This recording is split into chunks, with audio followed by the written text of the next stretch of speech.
제19차 포럼을 맞이해서 우리 한뿌리 사랑 세계 모임 박기옥 회장님의 인사 말씀이 있겠습니다.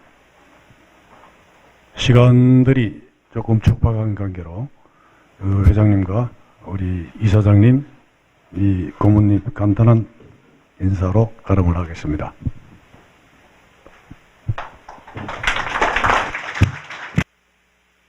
안녕하세요. 한여름 아주 무더운 날씨 중에도 이렇게 오늘 또 저희 19차 포럼에 참석해 주셔서 대단히 감사하고 반갑습니다. 저희 한사모가 김탁 대표님이 SNS로 시작하신 지가 이제 다음 달 8월 2일로 2주년이 되었습니다. 그동안 격려해 주시고 함께 노력해 주신 자문단님 또 고문단님 그리고 운영진 여러분께 깊은 감사의 말씀을 드립니다. 더불어 매달 포럼을 통하여 우리의 역사를 되짚어보고 연구해 주시는 모든 분들께도 감사의 말씀을 드립니다. 지난 7월 6일 저희 자문단, 고문단, 운영진들과 함께 자리하여 한사모의 발전에 대해 진지한 논의를 하였습니다. 보다 진일보하는 마음으로 한사모의 발전에 최선의 노력을 할 것입니다. 발전을 위해 지속적인 관심을 부탁드리겠습니다. 오늘 시간이 많이 좀 지났는데요. 오늘 강의해 주실 교수님은 강진구에서 울릉 도서관을 운영하시며 우리 역사 강좌를 주도해 계시는 교수님이십니다. 오늘 강의 제목은 세계 최고의 우리나라 고대 과학기술이라는 제목으로 강의해 주시겠습니다. 보람 있는 시간 되시길 바랍니다. 감사합니다.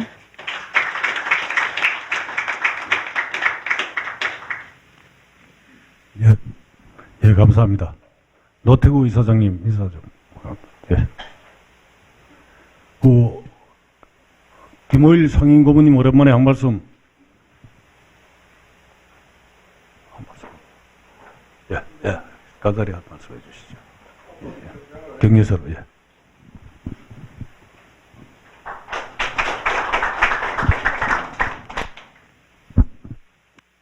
요즘 날씨가 엄청 무덥습니다. 역사 바로잡아야 된다는 뜨거운 열정으로 오늘도 자리를 가득 메워주신 여러분들께 진심으로 감사드립니다. 오늘 유명우 이사장님께서 우리 과학기술이 세계 최고의 기록을 갖고 있다는 아주 여러 가지 증거를 가지고 우리에게 자긍심을 불러일으키는 귀한 자리를 갖게 되었습니다. 긍지를 갖고 우리 역사 바로잡는 일에 더욱더 뜨거운 열정을 불태우는 우리들이 되기를 간절히 바랍니다. 더위에 건강하십시오. 감사합니다.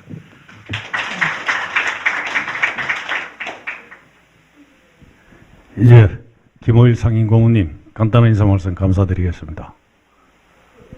우리 오신 우리 허신영 장관님, 예, 정부 시간을 감안하셔가지고 양보와 협조를 많이 해주시는 것 같습니다. 내빈 소개는 중간중간 시간 나는 대로 새로 하도록 하고요. 본 강의인 박교욱 회장님께서 소개드린 우리 운영도서관 이사장님 이명우 교수님을 모시고 본 강의를 시작하도록 하겠습니다. 이명우 목사님 나오시죠.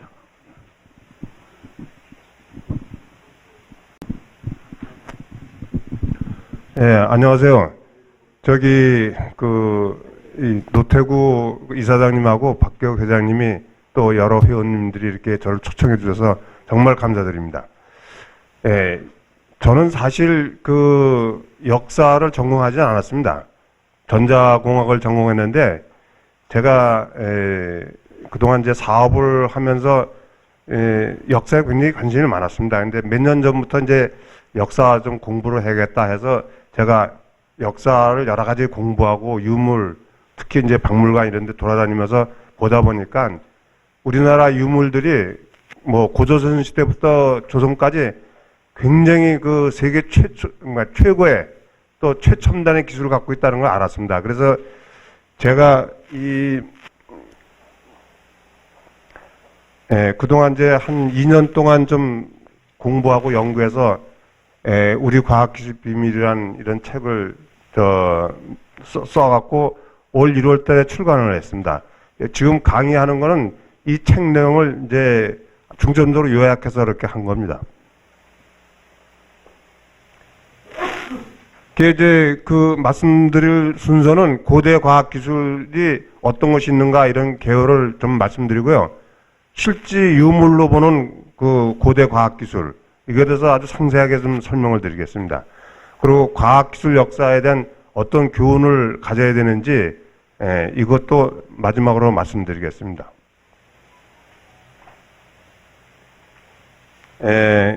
제가 역사학자가 아니기 때문에 이 역사적인 얘기는 좀 안 하겠습니다. 그 대신 이 고조선 그 위에는 뭐 이 환국이 있었다고 이렇게 얘기를 하고 또 이 환단고기에도 잘 나와 있습니다.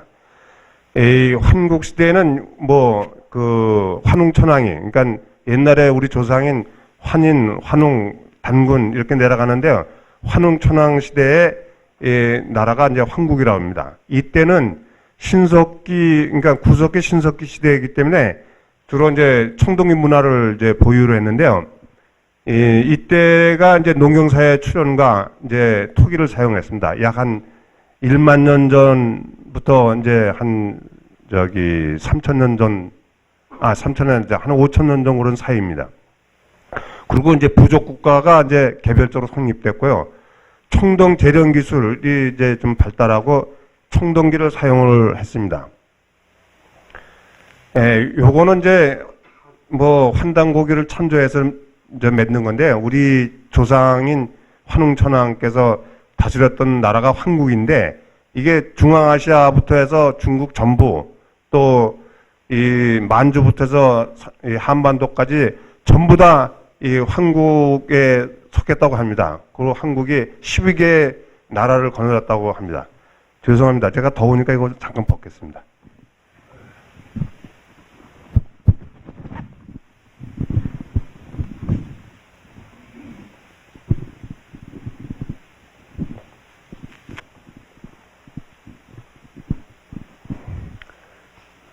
이 뭐 환국에 대해서는 아직 뭐 역사적으로 고증된 게 뭐 별로 없지만, 하여튼 이 우리나라 고소하고요, 또 중국 사서에도 나오는 이런 사항이 좀 있습니다.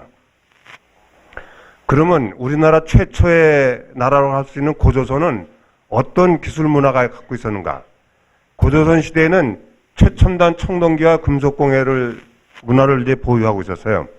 그리고 제가 이런 말씀드리면 좀 외람될지 모르지만, 동아시아 최국의 제국 건설을 했다는 게 이게 역사적 그 사서가 아니라 아까 이제 좀 말씀드리지만 유물로 증명을 할 수가 있습니다. 그다음에 두 번째는 이제 최첨단 근선재력과 주조 기술을 갖고 있었고, 그다음에 세계 유일의 초정밀 금공예 기술을 갖고 있었다는 게 고조선의 이제 기술 문화입니다.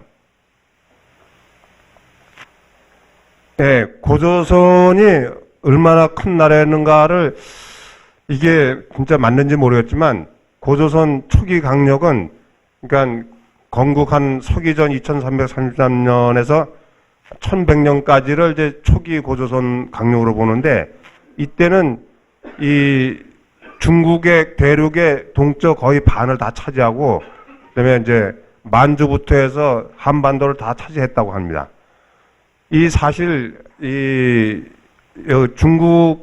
중국을 지금 다스리는 그 한족은 이제 뭐 회화족이라고 그러는데, 한족은 저쪽 그 서쪽에서 이주해 갖고 이 하은주 시대에 조금만, 그러니까 그 북경 아래 거기에 이제 있었고, 그 위에 이제 뭐 저 상나라든가 하나라든 동이족이 이제 거느렸다고 합니다. 이게 고조선이 뭐 역사서에는 이제 구리족 해서 12개의 제국이 이루어졌다고 그러는데, 이건 이제 제가 말씀드릴 사항은 아니고요. 그 후에 주나라 이후부터 조금 밀리기 시작해갖고 지금 역사서에 나오는 요소, 요동, 만주, 한반도가 이제 고조선의 강력이라고 이렇게 얘기를 합니다. 삼국시대에는 어떤 기술 문화가 있었냐면요. 삼국시대는 그 목조 기술이 발달했고요. 그리고 석조라든가 금고의 문화가 아주 융성된 아주 그 절정기였습니다. 그래서 이 세계 최고의 목조 건물 짓는 건축 기술이 있었고, 그 다음에 과학과 예술이 결합된 석조 기술, 또 화려하고 세련된 디자인 공예 기술이 있었습니다. 고려 시대에는 뭐 여러분들 다 아시지만 그 인쇄 기술이 발달하고 첨단 화약병기 제조 기술을 보유했습니다. 금속 활자도 발명했고 인쇄 기술도 굉장히 발전했고, 또 고려 성자 같은 도자기 생산과 조선 기술도 엄청 발전했습니다. 중국에 비해서요. 그 다음에 제가 여기 화약의 발명이라고 그러는데, 중국은 4대 발명에서 화약을 이제 이렇게 첫 번째로 치우는데, 이거 사실 따지고 보면 우리나라도 화약을 발명했다고 볼 수 있어요. 이건 나중에 좀 설명을 드리겠습니다. 그 다음에 화약 병기가 제조됐고요. 조선시대는 뭐 여러 가지 문화가 많지만 기술적인 측면으로 보면은 천문 관측이 중국보다 월등히 뛰어났고요. 그 다음에 로켓 무기 이런 창조적인 기술들이 아주 엄청 발달하였습니다. 그래서 이제 뭐 다 아시지만 한글 창제와 이제 신기술 개발 육성이 아주 그 세종 때부터 주도적으로 이루어졌고요. 토목 기술도 발달해갖고 이 도성 건설을 아주 뭐 세계에서 유명할 정도로 도성을 잘 만들어놨습니다. 여기 저 화상 보시면 알지만 그건 뭐 세계 유례 없을 정도로 도성 건축 기술에 뛰어나는 겁니다. 그 다음에 이제 신기전과 로테 제조 기술이 발달했는데요. 요건 저 천천히 설명을 드리겠습니다. 이게 지금부터 이제 실제 유물을 갖고 어느 정도 세계 최첨단의 기술을 갖고 있었는지 고조선 때부터 이제 쭉 말씀을 드리겠습니다. 그래서 이 고인돌과 피라미드를 시작을 해서 쭉 설명을 좀 드리겠습니다. 여기 보시는 이 고인돌은 북한에 있는 북한 문화동에는 이제 북방식 고인돌입니다. 북방식과 이제 남방식이 있는데요. 이건 뭐 설명 안 드려도 잘 아실 거고요. 메소포타미아하고 에집트만 피라미드 있는 게 아니고 이 고구려 피라미드도 여기 장문정처럼요. 이 중국 만주에 약 1000여 개 정도의 피라미드이 이렇게 있습니다. 실제요. 근데 그거 뭐 별로 이렇게 역사서에 안 나오는 얘기지만 실제 그렇고요. 이 피라미드 축조 기술이 이 남아메리카까지 내려가서 거기 잉카 문명의 그 피라미드를 만들었다고 얘기하는 사람도 있습니다. 그러면 이 고인돌이 도대체 뭐가 최첨단 기술이냐? 이거 아마 좀 의심 갈 것 같은데요. 이 전 세계 이 고인돌 하면 이제 영어로 돌맨이라고 그러는데요. 8만 기가 있는데요. 8만 기 중에서 고조선에만 5만 기가 있고요.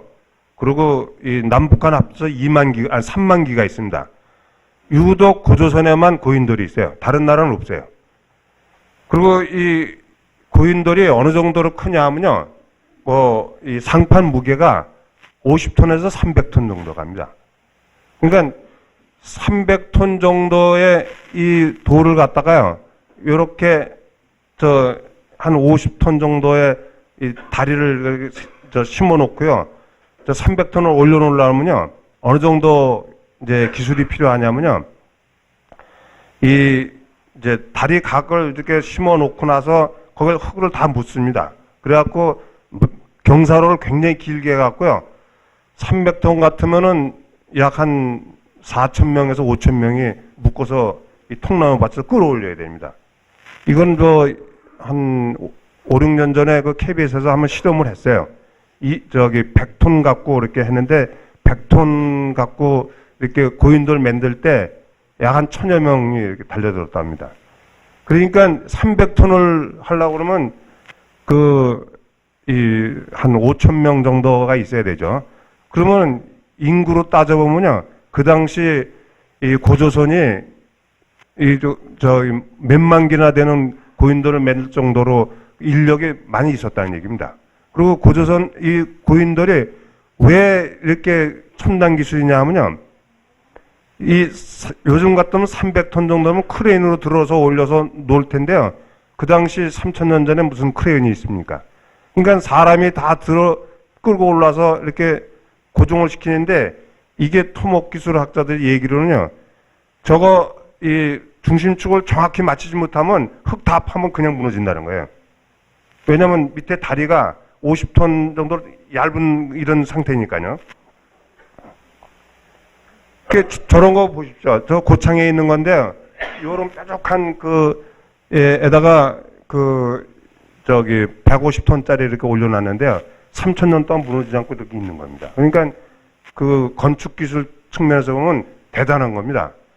여러분이 아마 이집트 가서 저 피라미드를 보거나 저 영국의 스톤헨지를 봤다 그러면 어마어마하게 석조 건물이라서 아마 놀래 자빠지고 뭐 대단하다고 그럴 겁니다. 근데 피라미드 저거 대단한 거 하나도 없어요. 왜 그러냐면요. 피라미드는 2톤 정도, 20톤 정도, 2톤 정도의 석판을 갖다가요. 수십만 명 동원해서 차곡차곡 상자가 쌓듯이 이렇게 쌓아 올린 것밖에 안 돼요. 기술이라는 게 필요 없는 겁니다. 근데 저 고인돌은 고도의 기술이 필요한 거죠. 그리고 여기 스톤헨지도 엄청 이 크기가 굉장히 크지만요. 이것도 약 한 50톤 정도 되는 그 기둥 위에다가 2톤 정도 판석을 쭉 올려놓은 것밖에 안 됩니다. 그러니까 기술적으로 보면은 고인돌한테 게임이 안 되는 거죠. 그러니까 우리가 이 고창이라든가 어디 가서 고인돌을 볼 때 그 작다고 요거 뭐야? 애기 이러면 안 됩니다, 이거. 예? 피라미드 보고 뭐 입 딱 벌려져 갖고 어마어마하게 생각할지 모르지만 기술적인 측면에서 보면 고인돌이 한 수십 배 기술 집약적인 그런 건축물입니다. 근데 또 여러분들이 고조선이 세계 최초로 강철을 만들었다면 뭔 소리야 이렇게 할 겁니다. 이해가 안 갈 거예요. 그런데 이 유물로 보면요. 고조선은 기원전 6세기에 그 백색 가단주철이라고 강철을 만들었어요. 이게 지일 6세기까지 올라가는 그 물건이 북한 세종리 운성리에서 출토됐는데요. 그 출토된 걸 출토 보고서, 북한에서 1980년대 보고서를 내는데 제가 그 보고서를 인용을 한 겁니다. 거기에 연대 측정은 이제 방사성 동위원소로 측정해서 기원전 6세기라는 게 이제 판명이 났고요. 또 다 과학적인 성분 분석을 해서 강철이 맞다. 이 강철은 1500도 용찰로에서 녹은 연철을 갖고 거기다 탄소 2에서 4.2%를 넣어서 만드는 게 강철입니다. 그런데 중국은 언제 강철을 만들었냐? 중국은 자기네들 5대 발명품에서 강철을 자기네들이 발명했다고 그럽니다. 중국의 강철이 생산된 게요. 중국 사람 더닝커라는 사람이 중국 고대 발명이라는 책을 썼는데 거기에 기원전 3세기에 처음으로 강철을 만들었다고 그렇게 써 있어요. 자기네들이 다 얘기한 겁니다. 유물로 갖고요. 근데 유럽은 언제 강철을 만들었냐? 1772년 18세기 때 강철을 만들었어요. 이것도 유럽의 그 과학자가 쓴 책에 다 나와 있습니다. 아까 말씀드린 고대과학기술 그 책에요. 아주 상세하게 나와 있습니다. 그래서 따지고 보면요. 이 고조선 때 6세기 때 이 고조선이 강철을 썼기 때문에 강철로 도끼, 칼 이런 걸 다 만들었는데 중국은 그 당시만 해도 청동기를 썼다 이거예요. 그러면 청동결 칼하고 강철 칼하고 상대가 되겠습니까? 이 강대국이라는 게 뭡니까? 군사력이 월등하고 무기 체계가 월등해야 강대국 아닙니까? 그러니까 그 고조선 때 그 치우천왕이 엄청 중국을 갖다가 그냥 뭐 수백 번을 싸워서 이겼다는 얘기가 그렇게 나오는 겁니다. 그리고 그 당시 고조선 시대, 그러니까 기원전 6세기부터 3세기 사이에 그 로마는 로마 군단이라고 그러는데 뭐 세계 최강이라고. 로마는 그 청동검을 썼어요. 짧은 청동검을 썼습니다. 그 로마 얘기도 이제 다음에 하겠는데, 고조선이 이런 정도의 이 군사력과 무기 체계를 갖췄으니까 당연히 강대국이죠. 그 다음에 또 고조선 때 어느 정도 초정밀 기술을 가졌냐면요. 요게 이제 국보 제141호 단우 세민경이라고 청동 거울입니다. 이게 1960년에 충남 논산에서 출토되는데요. 이거 그 고인돌 무덤에서 발굴된 겁니다. 그게 연대 측정을 해보니까 방소선 동의원서 측정을 해보니까 2400년 전에. 그러면 고조선 때입니다. 여기에는 13,000개 초정밀 선이 조각된 걸 갖다 청동 주물로 맺는 겁니다. 이게 직경 21세인데요. 선폭이 0.2에서 0.47mm. 그러니까 그 발굴 보고서에 보면요. 1mm 간격 안에 0.3mm가 3개의 선이 그어져 있다고 그래요. 아까 말씀드린 국보 141호 단우 세민경은 이 숭실대학교 박물관 팀이 발굴했기 때문에 지금도 숭실대학교 박물관에 하면 볼 수 있어요. 이만한 확대경으로 이렇게 보게끔 되어 있습니다. 여러분들 한번 꼭 가서 좀 보셨으면 하는데요. 그 당시 비슷한 시기에 에집트라든가 유럽의 청동 거울은 어느 정도냐면 주로 유럽 사람들은 이렇게 손잡이 있는 걸 많이 만들었어요. 저거 보면은 이집트 건데요. 여인상이 이렇게 손잡이가 되어 있는, 그러니까 유럽 사람들은 그런 측면에서 굉장히 좋아하는 것 같습니다. 중국 같은 경우는 이 청동 거울의 뒤에 무늬가 이 꽃이라든가 또 동물, 식물 이런 무늬를 주로 넣었어요. 근데 고조선만 유독 그 청동 거울 뒷면에 이 직선, 원 이런 것만 넣었습니다. 수백 개가 발굴됐는데요. 그 중에서도 이제 아주 세밀한 금이 있는 게 이제 세문경이라고 그러고요. 그 다음에 이제 세밀하지 않은 것도 있고 저렇게 이제 엉성한 것도 있고 그렇습니다. 이 단우 세문경이 어느 정도로 정밀한가 하면요. 2000년 초에 가이스트에서 박사들이 이거 복원하는데 실패했어요.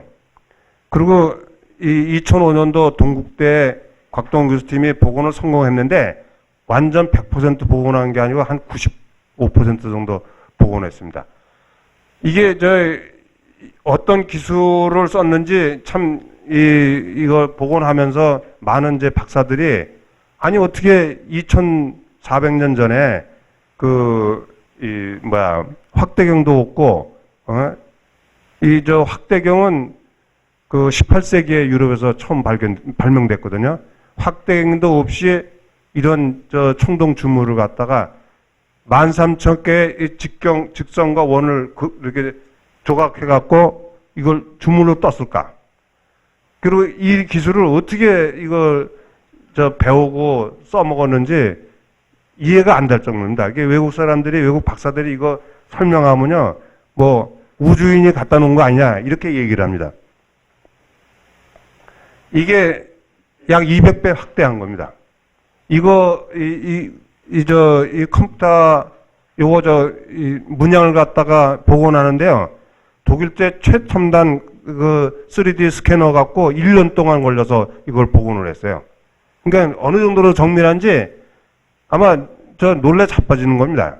그러니까 외국의 과학자들이 이렇게 이 내용을 설명을 하면 이게 2400년 전 말도 안 된다 이거죠, 말도 안 된다. 예? 우주인이 갖다 놓은 거 아니냐. 이제 그런 얘기를 할 정도로 이 고조선의 이 첨단 기술이 대단한 거죠. 0.3mm 선을 갖다가 이렇게 1mm에 3개씩 그 정도면요. 지금 나노 기술에 해당합니다. 지금 반도체 만드는. 우리가 1960년도 미국에서 초기 반도체를 만들었을 때 선폭이 16mm였어요. 16mm. 그런 거에 비하면은 지금 뭐 나노 기술이 뭐 엄청 벌어서 몇백만 분의 1mm 이렇게 되는데요. 지금 2400년 전이라면 지금으로 생각하면 그건 나노 기술입니다. 그 다음에 또 고조선 유물이 또 놀래 자빠질 게 있습니다. 잠깐만요. 물 좀 먹고 하겠습니다.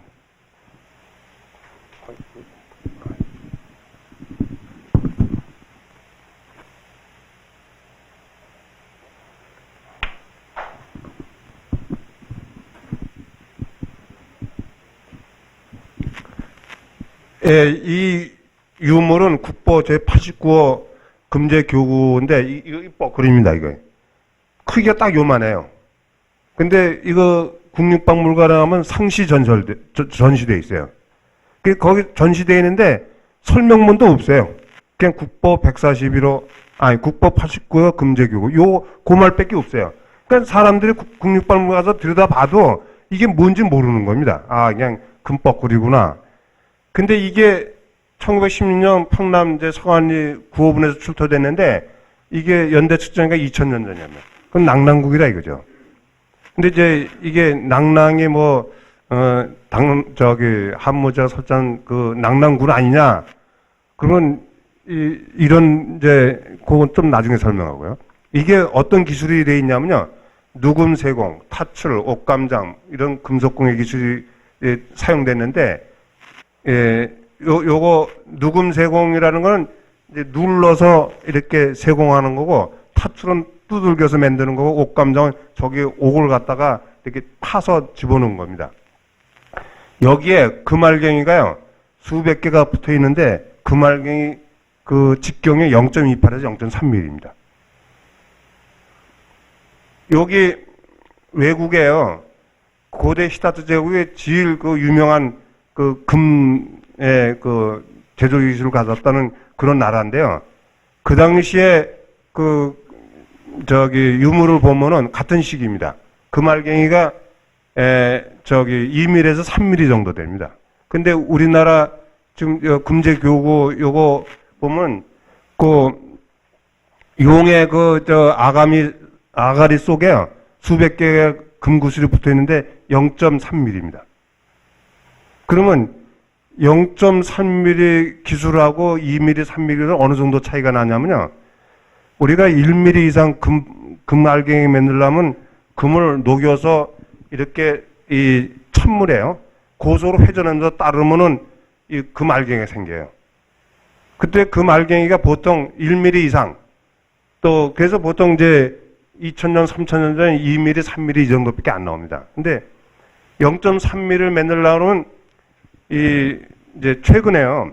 한 10년 전에 우리나라 금공예 기술 박사들하고 다 동원해 갖고 저걸 시연해 보려고요. 어떻게 0.3mm 구슬을 만드는가? 이거는 이 금실을 쫙 늘려 갖고 0.3mm 간격으로 간격으로 늘려 갖고요. 그걸 0.3mm씩 다 잘라냅니다. 잘라내 갖고 흑연판 위에 이제 불을 떼서요. 금이 녹는 온도가 1056도인가 그렇습니다. 그 온도가 딱 넘으면 이게 표면 장력에서 동그래집니다. 그래갖고 동그래지는 순간에 싹 쓸어갖고 찬물에 넣으면은 0.3mm가 생기는 겁니다. 그러니까 이 고조선 시대에 저런 그 금공예 기술을 가졌다 그러면 저게 이제 평양에서 발견됐다고 그래서 낭랑군 일제 때 이제 발굴됐으니까요. 그러니까 일제 강점기 때 발굴됐기 때문에 일제 강점기 전입니다. 그러니까 일본 사람들은 그거 봐라. 이 중국 기술이 들어와서 이렇게 한사군이 거기 있었지 않느냐. 예? 그래서 낭랑군에서 발견된 거다 이렇게 얘기하는 겁니다. 근데 중국에는 저 정도 기술을 가는 금유물이 전혀 없습니다. 아주 전혀.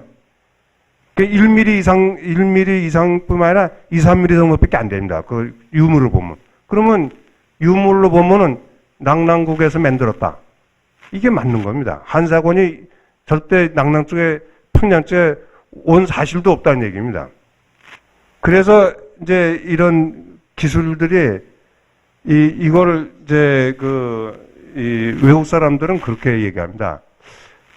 자기네들이 0.3mm 금구슬을 만드는데 18세기 때 와서 처음 만들었다는 겁니다. 18세기 때. 그러면 뭐 1000년 전에 이런 기술을 갖고 있었다는 건데요. 대단하지 않습니까? 이 국보 제80, 여기에 아까 이제 다 설명을 다 드렸습니다. 이거는요. 그래서 우리나라 그 국보 중에 이 신라시대에 나온 그 금귀고리가 있어요. 저기도 0.3mm 금알갱이가 붙어 있습니다. 그래서 이 고조선 때부터 신라까지 그런 기술이 내려왔다는 얘기입니다. 그런데 제가 이제 이런 엄청난 기술들이 있는데 우리 역사 교과서 같은 데는 저런 거 한마디 쓴 것도 없고 또 박물관에 가도 저거에 대해서 설명한 게 없습니다. 그런데 여기서 더 놀라운 거는 아까 0.3mm 만드는 금구슬을 이제 설명드렸지만 이 금구슬을 저기다가 금판에다 어떻게 붙이느냐. 붙이는 방법이요. 이 순금의 녹는 온도가 1064도고 그 다음에 땜새라고 용접하는 이 쇠가 금 90%에 은 10%로 이렇게 융합시켜 갖고서는 땜새를 맺는다. 이거 요즘도 그렇게 쓰고 있는데요. 그래서 땜새 녹는 온도가 1052도예요. 그러면 금알갱이를 금판에다 놓고 거기다가 열을 가하는데 12도 온도 차이를 모르면요. 이건 녹든가 붙든가 둘 중에 하나 되는데 그때 신라시대 고조선 때 무슨 디지털 온도메타가 있었겠어요. 눈으로 보고 이게 이제 불을 떼서 열을 올리는데 눈으로 보고 요게 땜새가 붙을 건지 금 자체가 완전히 다 녹을 건지 이거 판별해서 붙이는데 얼마나 정교하냐면 수백 개를 붙였다는 겁니다. 그러니까 이 금알갱이를 붙이는 기술을 보고 외국의 이 박사들이요 기절초풍하는 겁니다. 이 기술 뭐 우주에서 갖고 온 거 아니냐 이런 얘기가 나올만 합니다.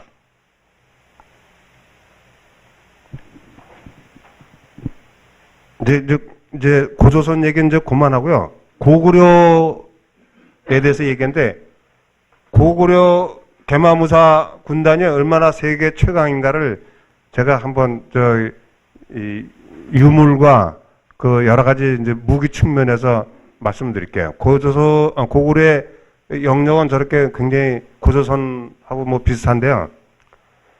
이 고구려가 철기병으로 무장되어 갖고 철기병이 이 대제국을 건설했는데 이 고구려는 뭐 비일국동해서 13개의 제국을 거느렸다고 중국 후한서에 기재되어 있습니다. 나라 이름이 다 기재되어 있습니다. 근데 고구려가 백색 가단주철, 그러니까 강철로 무기를 생산하는데 아까도 말씀드렸지만 불란서는 이제 유럽에서는 1720년에 처음으로 강철을 만들었단 말이에요. 그리고 이 고구려가 세계 최초로 철갑과, 그러니까 철갑이란 거 뭐냐면 이 갑옷을 매는데 강철편을 갖다 조그맣게 해갖고 다 이어서 이렇게 만드는 게 철갑이라고 합니다. 그리고 등자를 세계 최초로 5세기 때 만들었어요. 근데 이게 중국이 먼저 만들었다 그러는데 유물로 보면은 이 고구려가 먼저 만들었습니다. 등자 사용은 이제 8세기 초에 이제 유럽에서는 사용했는데 이게 이제 등자가 고구려로 해서 등자 다 아시죠? 말 타면 발걸이가 등자입니다. 이따 이제 보여드리겠습니다. 이게 중국으로 넘어가서 중국 원나라 때 유럽 침략을 하면서 등자가 전해진 겁니다. 그러니까 그 전에는 유럽의 로마 군단이고 뭐고 간에 등자를 안 썼어요. 예, 안 썼기 때문에 전투력에서 보면 굉장히 떨어집니다. 그리고 개마무사는 칼 5자루를 썼는데 그건 이제 삼국사기도 나고 다 그런 얘기가 있습니다. 여기에 보시면요. 고구려 개마무사하고 로마 철기병의 사진 그림인데 저 개마무사는 고구려 고운벽해에 있는 겁니다. 그리고 여기 중세 유럽까지만 해도 십자군은 이제 철기병인데 저기 고구려 개마무사는 철갑을 입었어요. 그리고 여기 십몇 세기까지 유럽의 기사들은 통철갑을 썼다 이거예요. 그러면 어떤 차이가 있느냐? 예를 들어서 고구려 철기병하고 로마 철기병하고 비교를 해보면요. 고구려 철기병은 사용 무기가 뭐냐면요. 창이 하나 있는데 5.4m. 검이 5개. 그러니까 긴 검, 짧은 검, 단도 뭐 이렇게 5개를 쓰고요. 활도 갖고 다니고. 근데 로마 철기병은 단지 필름이란 창 1.5m에서 2m 이거 하나하고 단검을 썼는데 이 단검 자체가 청동검입니다. 그리고 이제 보호구도 이 철갑과 이 투구를 썼는데 이 로마 철기병은 철갑에다가 투구를 썼다 이게. 또 마구를 보면은 말도 철제 이 마갑을 다 만들어서 씌우고 등자도 사용했다 이게. 근데 로마 철기병은 마갑도 없고 등자도 없다 이게. 그러면 전투는이 어떠냐? 말 위에서 몸을 놀리는데 이 등자가 있으면 아주 유연합니다. 예? 이게 그러니까 사람이 흔들리지 않게끔 하기 위해서 등자를 하는 건데 그러면 이 말 위에서 흔들리지 않기 때문에 달리면서 활부터 먼저 쏘고요. 적진하고 달려들면서요. 활부터 먼저 쏘고 그 다음에 부닥치면은 긴 창 이렇게 쓰고 그 다음에 칼 큰 것부터 작은 것까지 쫙 5개를 쓴단 말이에요. 근데 로마 철기병 같은 경우는 말 위에서 통갑을 그러니까 부자연스럽죠. 부자연스러운데 이 창은 그 필름이란 창 한 1.5, 2m짜리 갖다가 던지는데 한 번 던지는데 씁니다. 그러고 나서 이제 단검 쓰는데요. 이거 뭐 영화에서 다 많이 나왔기 때문에 보시면 다 알 겁니다. 영화 300 이런 데도 잘 나오는데요. 하여튼 이런 이 무기 체계라든가 전투력을 보면요. 대평원에서 로마 군단하고 개마무사 군단하고 부닥쳤다 그러면 로마 군단은 박살나는 겁니다. 그러니까 그 당시 똑같은 시기에 고구려가 얼마나 군사력이 강했냐를 단전으로 증명할 수 있는 거죠. 그러니까 강대국이 된 겁니다. 또 이제 고구려 또 하나 말씀드리면요. 이 고구려가 이제 이게 삼국 사기에 나옵니다. 413년에 길이 375m, 폭 9m의 다리를 대동강에 건설했다고 삼국시기에 나옵니다. 근데 1981년에 북한에서 이 대동강변을 갖다가 여러 군데 찾아갖고 유적을 발굴했는데 거기에 이 강 양쪽에 이 교각들을 다 발굴해서 사진을 것을 다 발굴했습니다. 그 교각을 규모를 보니까 저 삼국시에 있는 기록이 맞다 이겁니다. 예? 그래서 국보문화재 유물 제 160% 지정되는데요. 저건 이제 가상도인데 전차가 교행할 정도로 이렇게 다녔답니다. 그 당시에 이제 고구려는 수레가 많았고요. 그래서 이제 이 수레나 전차가 교행할 정도로 이렇게 다리가 컸다고 그러는데 이게 세계 최장이라는 얘기는 어떤 근거냐면요. 현존하는 세계 목조 다리를 비교해 보면요. 612년에 백제 기술자가 일본에 가서 건설한 그 다리가 있어요. 시로하시교라고 있는데 높이 30m, 길이가 30m인데 이게 하도 벼랑 끝에 저런 나무를 건설했는데 지금까지 보존돼 있어요. 이게 일본 서기에 백제 기술자가 와서 건설했다 이렇게 써 있거든요. 그러니까 그 삼국시대 때 이 다리 만드는 기술이 얼마나 발전되는지 알 수가 있는 거죠. 그리고 유럽에서는요, 이 목조 다리를 이렇게 크게 만든 게 이 14세기 이전에는 없어요. 근데 1334년에 건설된 스위스 루체른에 있는 카펠교가 호수에 설치한 게 제일 큰 겁니다. 세계 최대라고 자기네들은 자랑하는데 이게 길이 200m입니다. 그러니까 이건 호수고 대동강은 어떻습니까? 한강강 같은 거예요. 폭도 넓지만은 깊이도 엄청나기 때문에 유속도 세고요. 이런 데다가 400m 길이의 이 다리를 건설했다는 건 토목 기술이 엄청 발달했다는 겁니다. 그 다음에 이제 이 신라로 넘어가면요. 경주 황룡사 구층 목탑이 있는데, 요게 이제 삼국사기에 다 나오죠. 통일신라 선동왕령에 건축했다는 게. 이게 1400년 전에는요, 세계 최고층 건물입니다. 79.2m. 중국의 최고층이라는 게 불궁사 5층인데 6.3m고요. 일본 법륜사가 5층이 30.9m입니다. 이게 이제 1238년까지 고려시대에 존속했는데요. 중국 사람도 몽고군이 쳐들어왔을 때 승질나니까 불질러버렸어요. 왜냐면 자기네들도 여태까지 못 만든 걸 신라가 만들어 놨으니까 그냥 뻔때 보이려고 불질러버렸는데, 이 높이를 한번 보자. 이 일본 법륜사는 5층 탑은 목탑은 30.9m고, 그다음에 중국 불궁사 목탑은 현재까지 보존되어 있습니다. 이게 이제 두 번째로 그거 신라 황룡사는 79.2m라는 게 삼국사기의 높이 길이가 다 나와 있기 때문에 그렇습니다. 크기라든가 이런 게 다 기록이 다 있어요. 하여튼 이거 지금 경주에서는 이걸 복원하겠다고 지금 그러고 있습니다.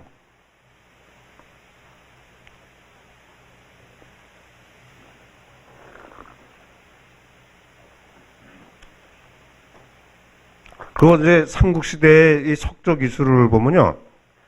이 화강암을 갖다가 아주 부드럽게 다루는 기술이 세계 최고였습니다. 어느 정도로 최고냐면요.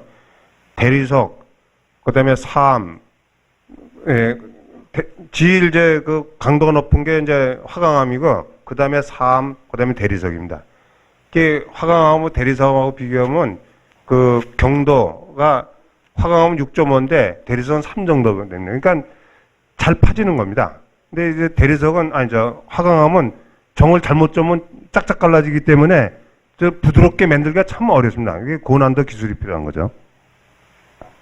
여기 보시면은 석굴암에 관세음 보살상 이거 화강암으로 되어 있는데, 여기 앙코르와트에 가면 여신상이 있습니다. 이거 사암으로 되어 있고요. 그다음에 그리스 여신상 이거 다 대리석이었는데, 이게 유럽 박물관에 가면 로마라든가 그리스 가면 다 대리석으로 되어 있기 때문에 그냥 기똥차게 생각하죠. 근데 우리나라가 대리석이 많았다 그러면 저거보다 더 잘 만들었을 겁니다. 저기 화강암 갖고도 저 정도로 이렇게 이 얼굴의 자연미가 그대로 드러나게끔 만드는 거는 이 석조 조각 기술이 세계 최고라는 겁니다.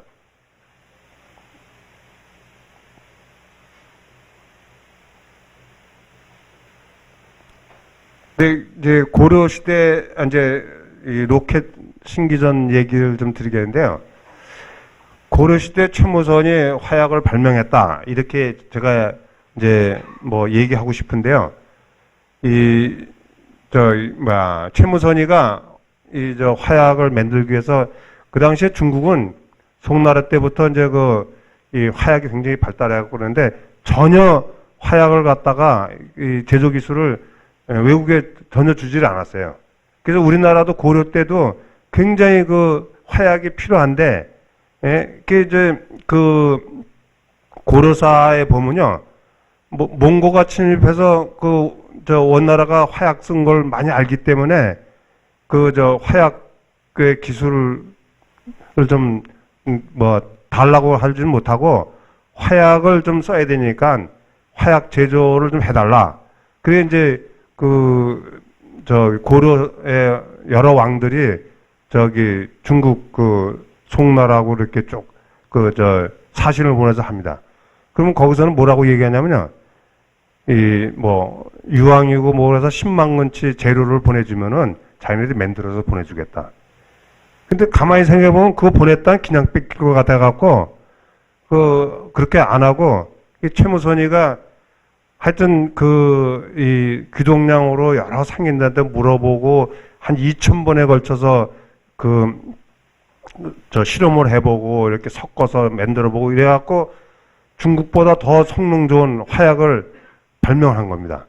그게 이제, 우리나라가 그 화약이 신라 때 발명됐다는 얘기도 있어요. 근데 왜 그런가 하면 상류서에 그런 얘기가 있어요. 신라 때 화살에다가 이 화약 같은 거 붙여서 이렇게 날렸다는 그런 기록이 있거든요. 그게 이제 그걸 보고 신라 때도 만들었지 않을까. 근데 이 화약이라는 게 어떻게 해서 이제 이게 발명하게 됐냐면요. 춘추전국 시대부터 그 도교에서요. 그 불로장생 약을 만든다고 단약을 제조했어요. 그 단약을 만들면은 그걸 먹으면 불로장생을 한다. 근데 이 단약의 재료가 뭐냐면은 유황, 그 다음에 하나가 있는데 그 생각이 안 나는데요. 예?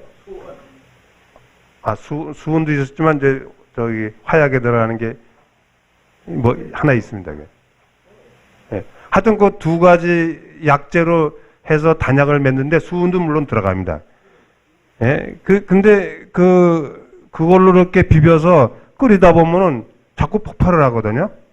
그래서 폭발을 하다 보니까 약재를 기록한 의학서에다가 불이 잘 나는 약이다 해서 화약이라고 붙인 겁니다.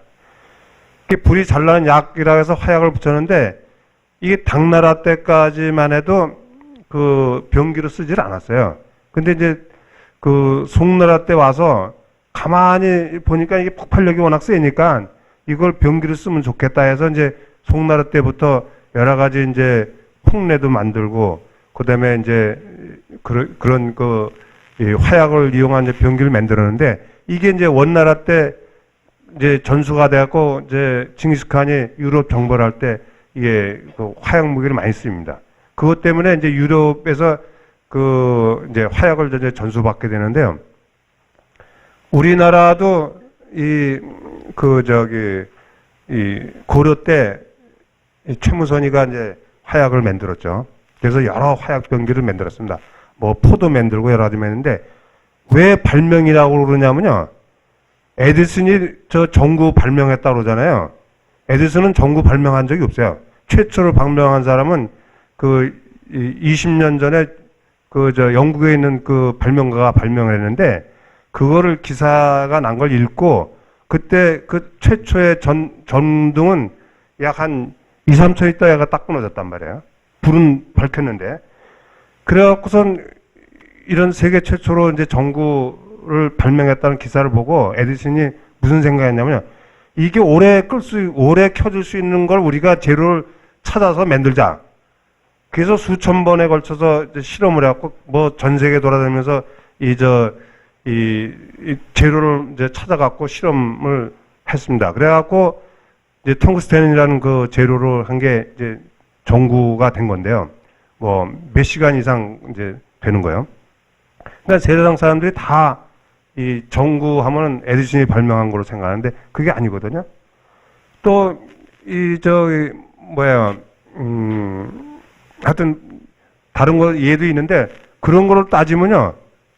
최무선이도 아무 도움 없이 유럽에서 기술 전수받지 않고 중국에서 전수받지 않고 자체적으로 발명했다 이렇게 보는 겁니다. 저희 공학도 입장에서 그렇게 봅니다. 네, 세계 최초의 로켓은 이제 보통 주화라고 그러는데 화살에다가 이렇게 화약 이렇게 뭉치를 달아갖고 불 붙여서 화살을 쏘면은 날아가면서 더 멀리 날아가서 폭발하도록 한 게 이제 주화입니다. 이게 세계 최초의 로켓이라고 이제 공식 인정된 게 금나라 때 비아창이라는 게 이제 전투에 쓴 최초의 주화인데요. 그 주화가 우리나라는 이제 1370년 고려 최무선이 이제 주화를 개발했죠. 그다음에 이제 세종시대 때 세계 최초의 휴대용 로켓 소주화를 개발해놓고 양산했는데 이 소조화가 어느 정도로 작으냐면 요 정도로 작은 휴대용 로켓포트입니다. 그래갖고 이 들고 다니면서 이 주화를 쏠 수도 있고 말 타고 말 달리면서도 쏠 수 있고 이거는 이조실록에 다 나옵니다. 그리고 이제 그 여러 가지 이제 주화도 만들고 그래서 나중에 이제 그 신기전을 만들게 되는데요. 이게 이제 세종 때부터 이런 그 로켓을 개발하다 보니까 그 제조 방법이라든가 이런 걸 다 병기도감에 그림까지 제작 기술, 치수까지 다 기록해 갖고 세계 최초로 그런 로켓에 관한 이 제조 병서를 만든 거죠. 예, 아까 요거는 그 화차라고 그러는데 성종 때 신기전을 한 번에 100개씩 쏠 수 있는 거를 만든 게 이제 화차입니다. 근데 이 화차가 이것도 이제 세계 최초로 우리나라가 처음 했는데요. 이 화차가 뭐냐? 지금 다연장 로켓포트입니다. 그러니까 이 다연장 로켓포트이 이 한 번에 5, 60개씩 이렇게 로켓이 날아가는데요.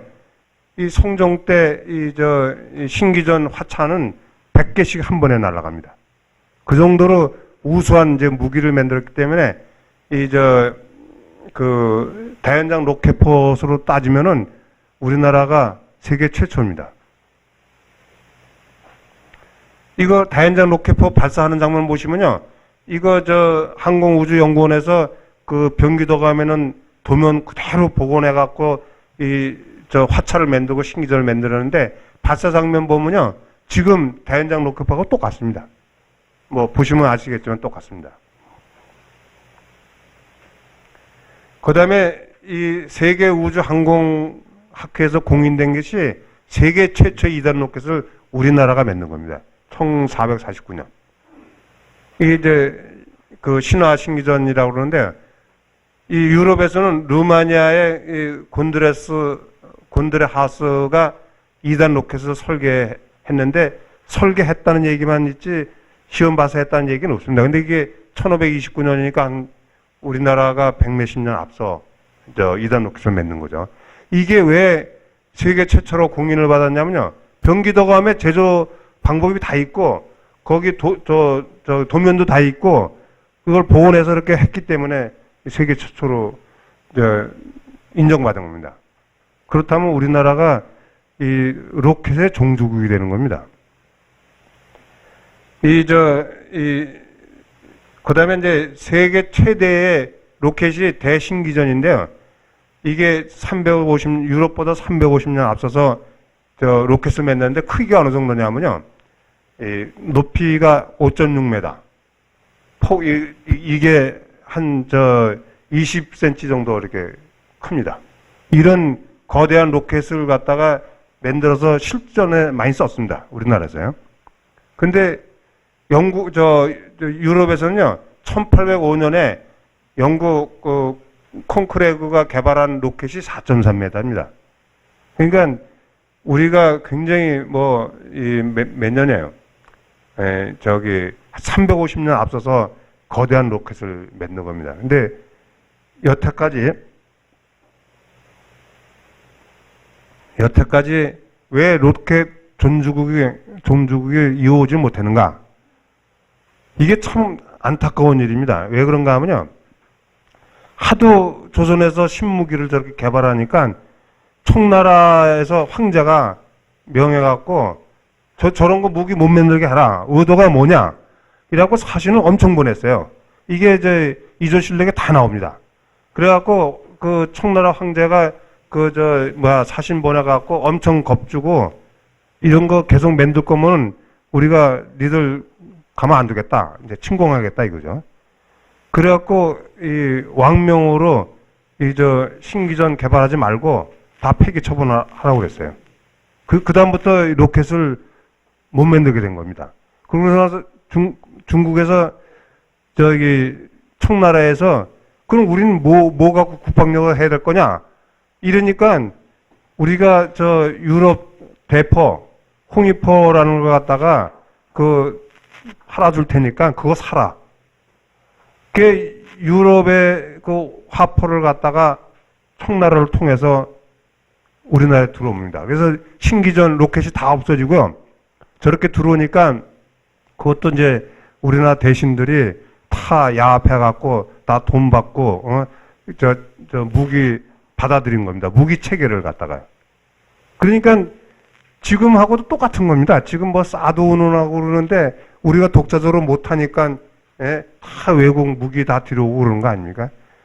그러니까 이 국방력이 튼튼해야 이제 강국이 되는데 사실 이런 이 고대 과학 기술에 대해서 정말 제대로 아는 분도 많지 않지만 특히 정부 관료들이 잘 모릅니다. 그래서 제가 무슨 말씀을 드리고 싶냐면요. 우리나라 정부가 정말 반성을 해야 됩니다. 이 고조선 때부터 최첨단 과학기술이 있는데도 불구하고 역사 교과서 한 번도 안 실리고 박물관에 가면 설명도 없고 이거 뭐 하는 짓입니까 이게? 예? 우리가 젊은 사람들이 보고 배울 때 이 민족적으로 긍지를 느낄 수 있는 이런 역사적 유물이 국보로 지정돼 있고 다 가서 볼 수 있는데도 안 가르치고 그리고 외국 것만 맨날 배우게 하고 이거 안 되죠 이게. 그래서 참 이거 역사 교육할 때도 과학기술도 이런 게 있다는 걸 좀 가르칠 필요가 있고요. 또 정부가 나서서 홍보를 해야 됩니다.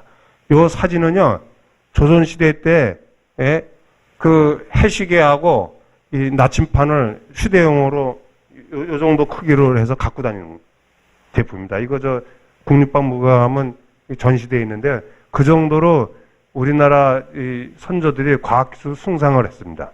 그래서 이거 말고도 엄청난 이 유물들이 최첨단 유물들이 우리나라에 많이 있습니다.